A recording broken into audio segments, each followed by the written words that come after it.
足並みを揃えてゆこうお互いを信じ合う5人の仲間まるでスファイブに預けた命飛ぶぜ宇宙の果てまでもみんなの笑顔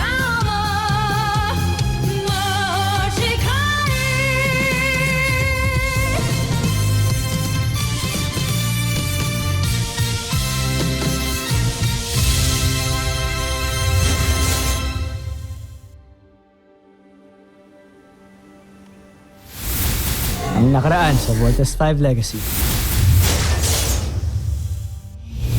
Nasakop na ng Buzan, Najmi, Imperium ang halos lahat ng planetang may buhay sa San Sinuko, maliban sa Terra Erdo.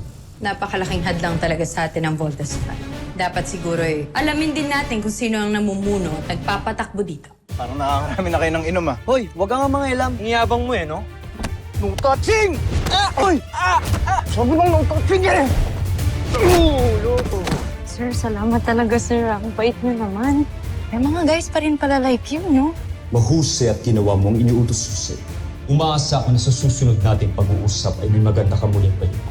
May paraan na para malaman natin kung sino ang 5 piloto ng Voltes 5. Ikaw pa lang yung babaeng nakakausap ko na ganito katagal.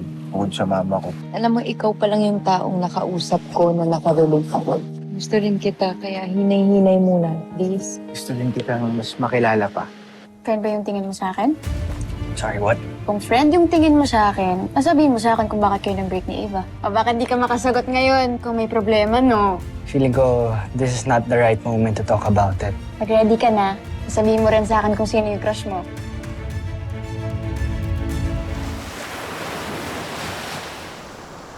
Kuya, pwede ko ba ito dalhin sa Camp Big Falcon? Go, sige. Dali mo lahat ng gusto mong dalhin na toys para mas ma-feel at home ka sa Camping Falcon, okay? I'm sure okay yun kay Dr. Smith. Best friends kayo, di ba? Good morning sa mga kapatid kong poging-poging katulad ko. Morning, Big Bird. Aga ko gumising. Kanina ko pa kayo hinihintay. Oo nga. Ano nakain mo? Inspired lang. Ba? Inspired? May inspired ka na ngayon, ha? Bakit, ha? Ano meron? Ha? Nakilala kasi akong kaibigan kagabi. Ah, okay. Kaibigan na to, babae. Babae? Ay, yung ngiti, pambabae yung sagot eh. Sino yan? Kwento mo. Dali na. Sige na, please. Saka ako na ikikwento sa inyo pagka naging girlfriend ko na. Girlfriend talaga? Eh, kagabi mo palang nakilala eh. Oo nga. Bunso, ganun talaga minsan. Tama nga tong Kuya Steve mo, tsaka Ate Jamie mo, oh. Ano? Oh. Sure. Ano? Kaya nga in love ka sa kanya eh. Bakit nasa akin yung usapan? Ikaw yung pinag-uusapan dito, di ba? Alam nyo, mag-ready na kayo. Baka malate tayo, kailangan natin mag-report sa Camp Big Falcon. Kuya, Ano? wala na si Ava. Oh, Oh, hindi pwedeng-pwede na kayo ni Jamie. dali nyo lahat ng kailangan yung dalhin. Go na, bilis! Baka malate. Gagalit si Dr. Gagalit si Dr. Smith. Jamie! Yung gagayahin yung kay Big Bird mo, ha? Kuya, I wish nandito si Mama. Sigurado ako, happy siya. Kasi, happy din kayo.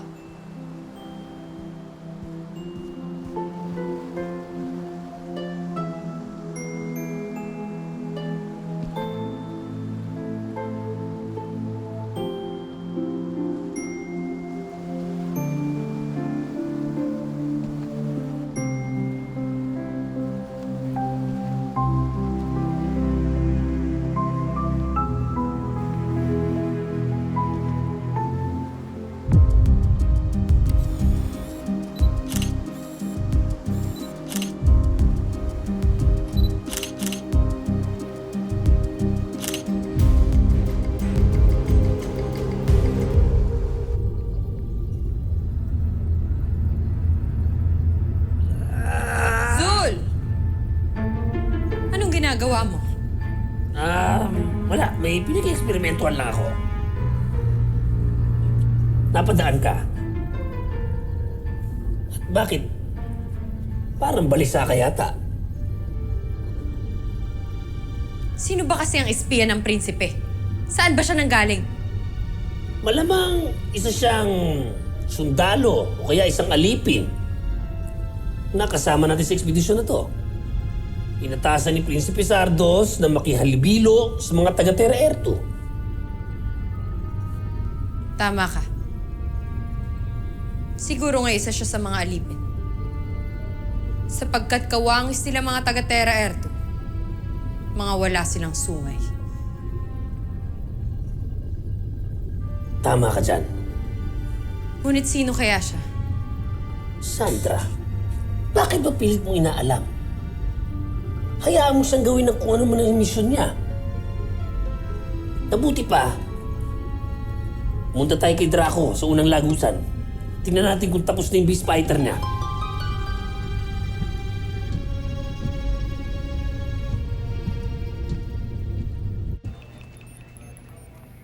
PJ! Jimmy! Paki-process daw ito ang independent security hard drives from medical, please. Okay. Thank you. Sure. Well, well, well. If it isn't Jamie Robinson. Akala ko ba nag-quit ka na? A girl can change her mind, right? Lalo na kaya lang naman ako umalis dito sa campus because may kinaiiritahan ako.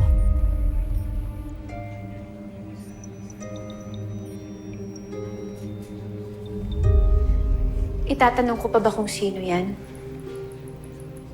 No need naman na, di ba?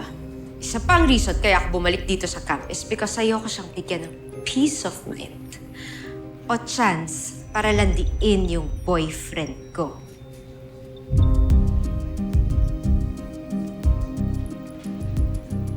Boyfriend mo pa nga ba si Steve?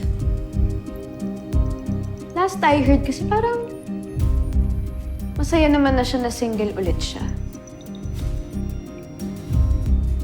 So ano pang babalikan mo?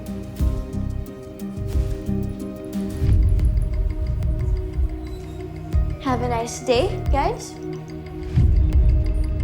Ooh, burn!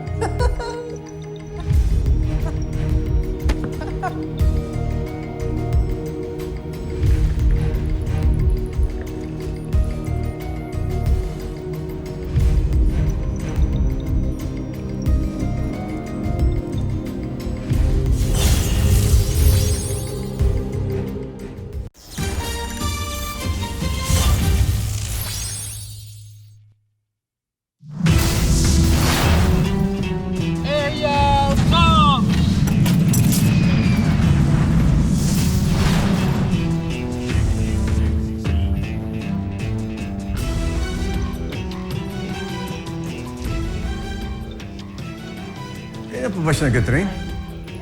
Kaka-take off niya pa lang, Doc. Kaya na kaya ng batang yan at nagtitrain ng mag-isa. Baka mainit na naman ulo, Doc. Kilala niyo naman si Lieutenant Cordon. Maybe he's just blowing off some steam. Mahirap talaga basahin ng galing ito si Mark. Just like the Armstrong brothers. Parang anak ko na rin yan.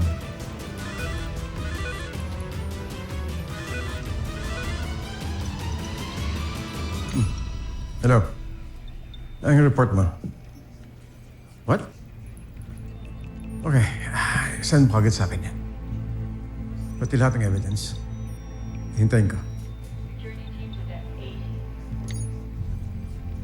Siguradong matutuwa si Mark dito.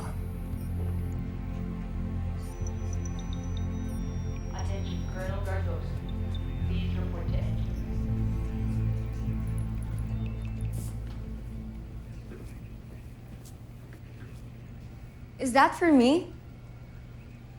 Akala ko umalis ka na.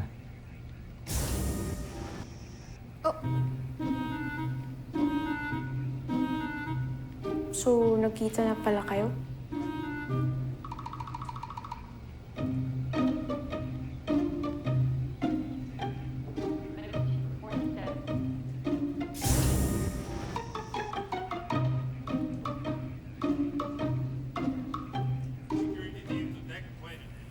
Thank you for the flowers, babe.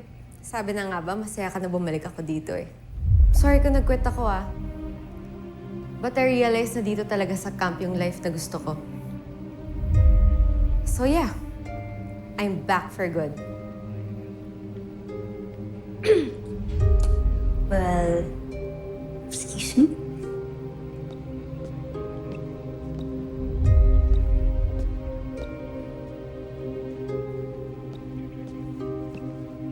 So ano, wala ka man lang pa-welcome back, my love? Welcome back, Ava. I'm happy nagbago yung isip mo. Thank you, babe. Hindi na tayo, di ba? Mas tama na yun para sa ating dalawa. Yeah, right. Kasi hindi naman talaga para sa akin tong flowers, di ba? Para kay Jamie to.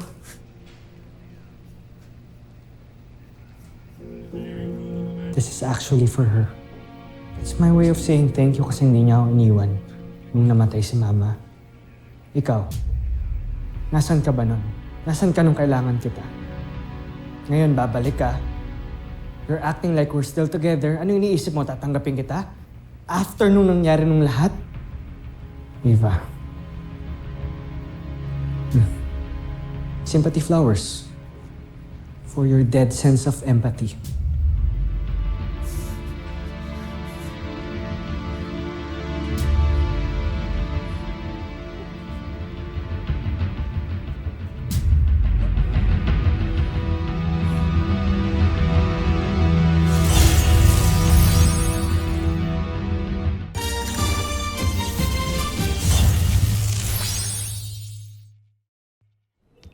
Ano pong sasabihin niyo sa akin, Dr. Smith?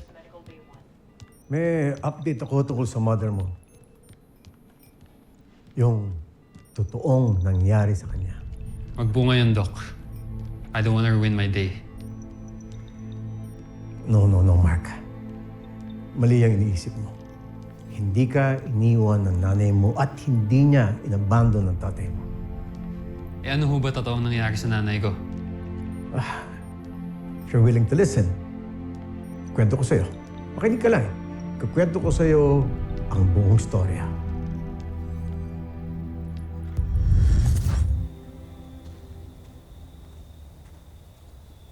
Luisa, mag-isa ka lang dito. Hindi ka ba natatakot? Manoy, kayo pala.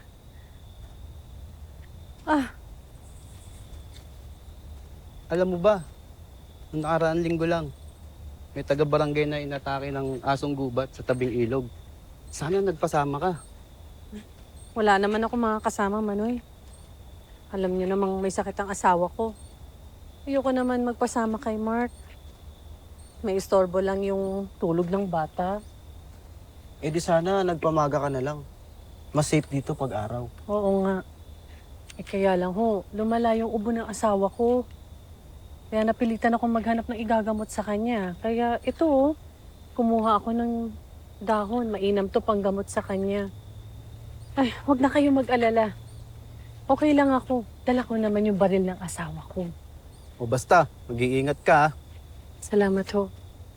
Sige, dito na kami.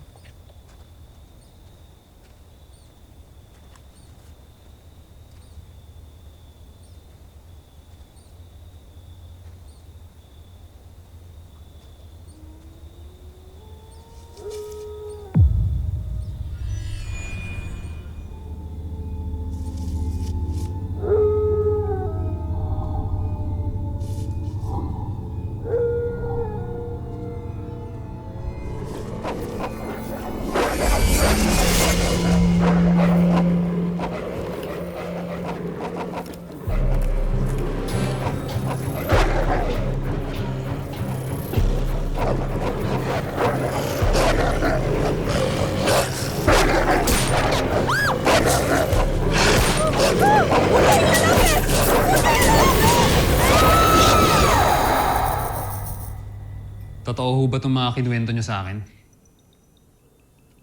O gawa-gawa niyo lang? Para hindi ako magalit sa ina kong nang iwan sa amin. Mark, wala akong rason o pakinabang kung mag-iimbento ako ng story sa'yo. Miski bangkay ng ina ko, hindi dumating sa amin. Paano niyo ho ba nalaman to?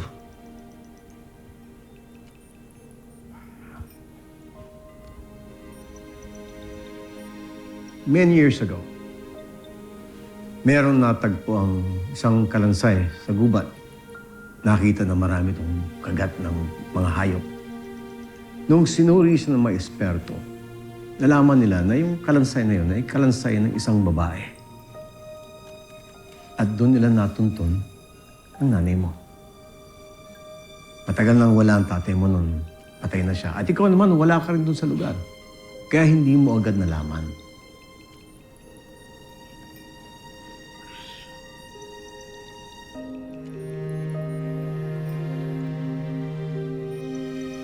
Yan ang report. Basahin mo.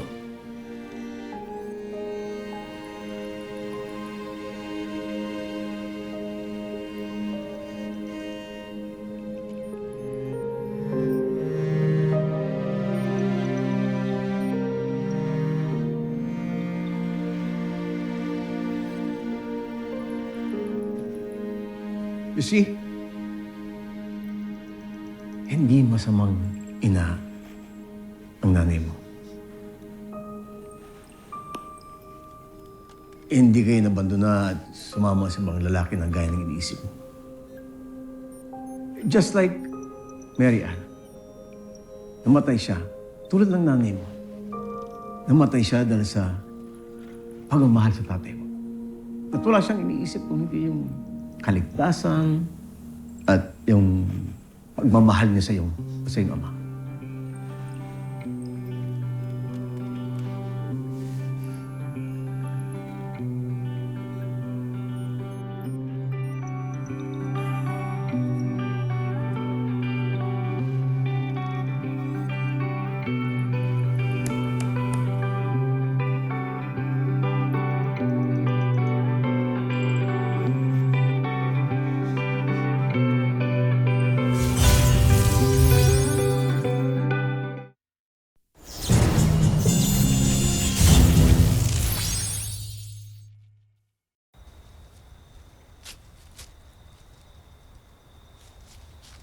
So, totoo nga na bumalik na si Ava. Ano ibig sabihin nun? Eh di, nagdrama-drama lang siya. Paano na yan, Kuya Steve? Paano mo na maliligawan si Ate Jamie kung nandiyan na naman si Ate Eva? Ligaw agad. Ito talaga sa bunso pa talaga nang galing yung ligaw. Bata ka pa. Pinapaalam muna tayo kay mama kay papa. Mamaya kung ano pang tanongin sa akin. Ma, Pa, love you.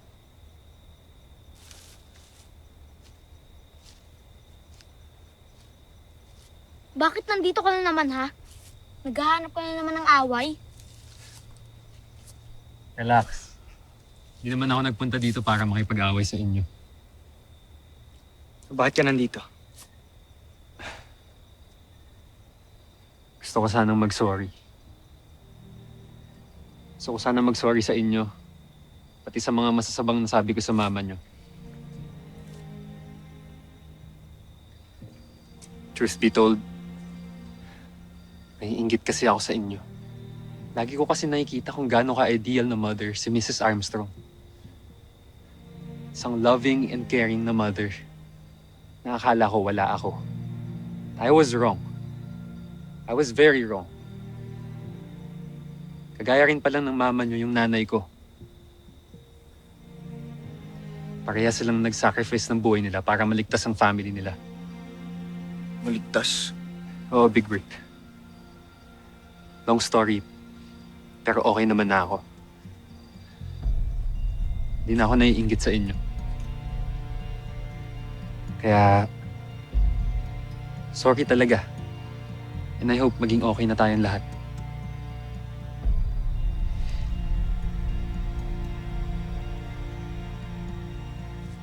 Ano mga kuya? Makikipag-peace na ba tayo kay Kuya Frenemy?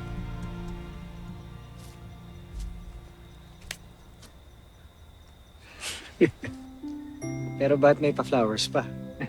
Para kay Mrs. Armstrong sana. Big Brick. Yun lang. Joke lang. Joke lang. Little John, sorry. Okay lang, Kuya Mark. Bigay ko na itong flowers sa mami niyo. Bakit?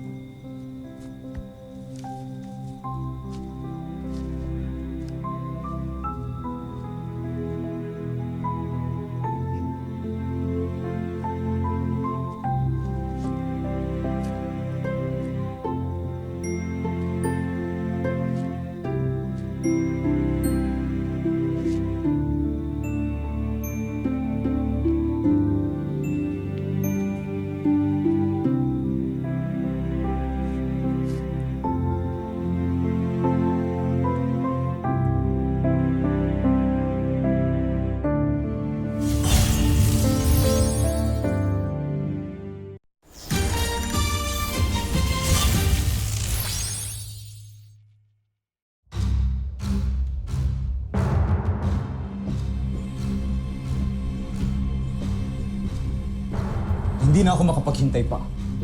Draco, ilabas mo na! Nais ko na siyang makilala. Masusunod, Joffrey.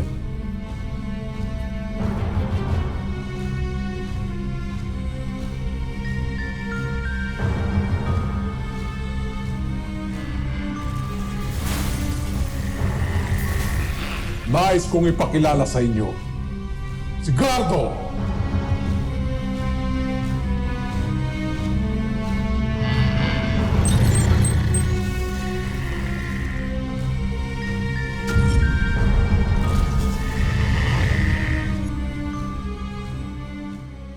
Susunod sa Voltes 5 Legacy. Dami-dami mo sigurong girls sa ka. Grabe, parang mas marami pa nga mga gadgets dun kaysa sa mga babae. Ano bang itsura ng loob ng camp? Kasi alam mo, mula bata pa lang ako, pinangarap ko nang makita yung loob nun. Pero until now, hanggang labas lang ako ng camp. Alam mo, matutupad na yung pangarap ko na yan. Pwede ba ako dun? Di nyo pa rin nasasakop ang planetang yan. Malapit na, kamahalan. Liit na planeta. Hindi nyo matalo. Anong klaseng pinunong mananakop ka, Zados? Nasisiguro kung tataas ang rango natin sa oras na matalo ng ating beast fighter si Voltes 5. Puradong ako, mauupo sa tabi ni Prinsipe Zardos. Mataas masyado ang pangarap mo. Ako ang dapat uupo sa tabi ni Prinsipe Santos. Sige, magpatayan na lang kayo dalawa para ako na lang ang uupo sa tabi ng prinsipe. Ako ang uupo sa tabi ni Prinsipe. Ako ang gumawa kay Gardo. Ako ang upo! Ako! Homsa!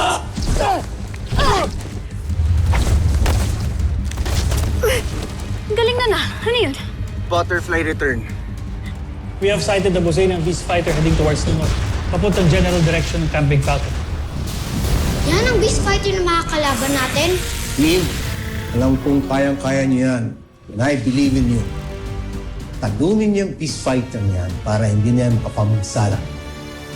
Let's take this beast fighter down. Let's go!